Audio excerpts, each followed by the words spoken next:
લક્ષ્ય ન્યૂઝ, એક નજર, એક લક્ષ્ય. ખનન માફિયાઓની માહિતી આપતા વોટ્સએપ ગ્રુપ ઝડપાયા. પોલીસ કાર્યવાહીની બાતમી આપતા 23 એડમિનની અટકાયત. સુરેન્દ્રનગર જિલ્લામાં ગેરકાયદેસર ખનન માફિયાઓને પોલીસ કાર્યવાહીની માહિતી આપતા વોટ્સએપ ગ્રુપનો પર્દાફાશ થયો છે. પોલીસે ટેકનિકલ પુરાવાના આધારે આવા 23 વોટ્સએપ ગ્રુપ એડમિનની ધરપકડ કરી કાયદેસરની કાર્યવાહી હાથ ધરી છે. જિલ્લામાં સરકારી અને ખાનગી જમીનો પર ચાલતા ગેરકાયદેસર ખનનને રોકવા માટે પોલીસ અને ખાણ ખનિજ વિભાગ દ્વારા સતત સંયુક્ત ઓપરેશન અને દરોડા પાડવામાં આવી રહ્યા છે. ભૂતકાળમાં જ્યારે પોલીસ કે અન્ય વિભાગની ટીમ દરોડા પાડવા નીકળતી ત્યારે ખનન માફિયાઓ પોલીસ પહોંચે તે પહેલા જ ભાગી જવામાં સફળ રહેતા હતા. આ બાબતની ગંભીરતાને ધ્યાનમાં લઈને પોલીસે ઊંડાણપૂર્વક તપાસ હાથ ધરી હતી.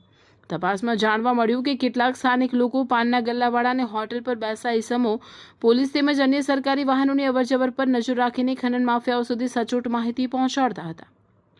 આ ઈસમોએ વોટ્સએપ પર અલગ અલગ ગ્રુપો બનાવ્યા હતા, જેના દ્વારા સરકારી ટીમોની પડે માહિતી ખનન માફિયાઓ સાથે શેર કરવામાં આવતી હતી. પૂછપરછમાં એ પણ બહાર આવ્યું છે કે ખનન માફિયાઓને ટ્રેક્ટર ચાલકો દ્વારા આ ગ્રુપ ચલાવનારાઓને નિયમિતપણે પૈસા પણ ચૂકવવામાં આવતા હતા. સુરેન્દ્રનગર પોલીસની સાયબર સેલ, એલસીબી અને ડીવાયએસપી સહિતની ટીમો દ્વારા ટેકનિકલ પુરાવાઓના આધારે આજે 23 વોટ્સએપ ગ્રુપ એડમિનની ધરપકડ કરવામાં આવી છે. જિલ્લા પોલીસ વડાએ જણાવ્યું હતું કે પોલીસ અને સરકારી તંત્રની કામગીરીમાં દખલગીરી કરવી કે બાતમી આપવી એ કાયદાકીય ગુનો છે. આ ગ્રુપોમાં જોડાયેલા અન્ય તમામ સભ્યો સામે પણ પોલીસ દ્વારા કડકમાં કડક કાર્યવાહી કરવામાં આવશે. તેમણે ઉમેર્યું કે આગામી સમયમાં પણ જિલ્લામાં ચાલતી તમામ ગેરકાયદેસર પ્રવૃત્તિઓની ખનન સામે પોલીસની આ ઝુંબેશ વધુ વેગવંતી અને કડક બનાવવામાં આવશે. રિપોર્ટર દેવમ ત્રિવેદી, સુરેન્દ્રનગર. સુરેન્દ્રનગર જિલ્લામાં જે અલગ અલગ ખનન માફિયાઓ દ્વારા જે અલગ અલગ ગેરકાયદેસર જે સરકારી જગ્યા અને તમામ જગ્યા જે ખનન કરતો આવે છે, આ ખનનને રોકવા માટે પોલીસ દ્વારા અલગ અલગ કાર્યવાહી કરવામાં આવેલ છે. ઘણી સમયે જે જે જગ્યા ખનન કરતા હોય છે આ જગ્યાએ જઈને પણ અમે જે ખાણ ખનિજ વિભાગને સાથે રાખીને અને રેડ કરતા હોય છે. અને સાથે સાથે જ્યારે અમને સૂચના મળતી હોય છે તો ઘણા સમયથી અમને એવી છે કે આ સૂચનાની જગ્યા જ્યારે પોલીસ પહોંચે આથી પહેલાં એ લોકો ત્યાંથી ભાગી જાય, તો અમે ઘણા બધા એવા જે લોકો જે પોલીસની અને બીજા ડિપાર્ટમેન્ટની સૂચનાઓ બીજા જે એવા ખનન માફિયાઓને આપતા હોય છે એવા લોકો ઉપર અત્યારે કાર્યવાહી કરવાની શરૂ કરી છે. છેલ્લા જે વીક હતો આ વીકમાં અમે લગભગ 40ના આસપાસ એવા લોકો જે અલગ અલગ જગ્યા પાનની દુકાન અને જે હોટલ આ ઉપર બેસીને અને જ્યારે પણ કોઈ પણ ડિપાર્ટમેન્ટની ગાડી નીકળતી હોય તો આ લોકોને સૂચના આપતા હોય એવા લોકોને પકડીને લાવ્યા હતા. આ લોકોના મોબાઈલ અને તમામ જે છે એની ટેકનિકલ આધારિત જાંચ કર્યા પછી અમે આજે 23 એવા લોકો જે 23 આ લોકોને મોબાઈલમાં અલગ અલગ જે ગ્રુપ બનેલા હતા અને એ લોકો ગ્રુપના એડમિન હતા અને આ ગ્રુપ આધારિત એ લોકો જ્યારે પણ પોલીસની યા બીજી કોઈ અમારી ટીમ જાય તો આની સૂચના આ લોકોને આપી દે.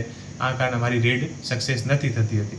તો આ લોકોના જે મોબાઈલ છે આ મોબાઈલ આધારિત અમે ગ્રુપ એડમિનને આજ અહીંયા પકડીને લાવ્યા છે અને આ ઉપર કાયદેસરની કાર્યવાહી કરી રહ્યા છે. અને અત્યારે આ લોકોના મોબાઈલને પણ અમારી જે સાયબરની અને તમામ જે ટીમો છે એલસીબીની અને જે ડીવાયએસપી એ ચેક કરી રહ્યા છે. આ આધારિત જે લોકો આ ગ્રુપમાં જોડાયેલા છે આ પર પણ પોલીસ દ્વારા અત્યારે કડકથી કડક કાર્યવાહી કરવામાં આવશે. અને અત્યારે પોલીસની જે સાયબરની ટીમ છે અને તમામ જે અમારા જે ફિલ્ડનો સ્ટાફ છે આના પણ એવા કોઈ પણ જે ગ્રુપ છે આ તમામ ગ્રુપ ઉપર અમારી નજર છે, કોણ લોકો કોને સૂચના આપે છે.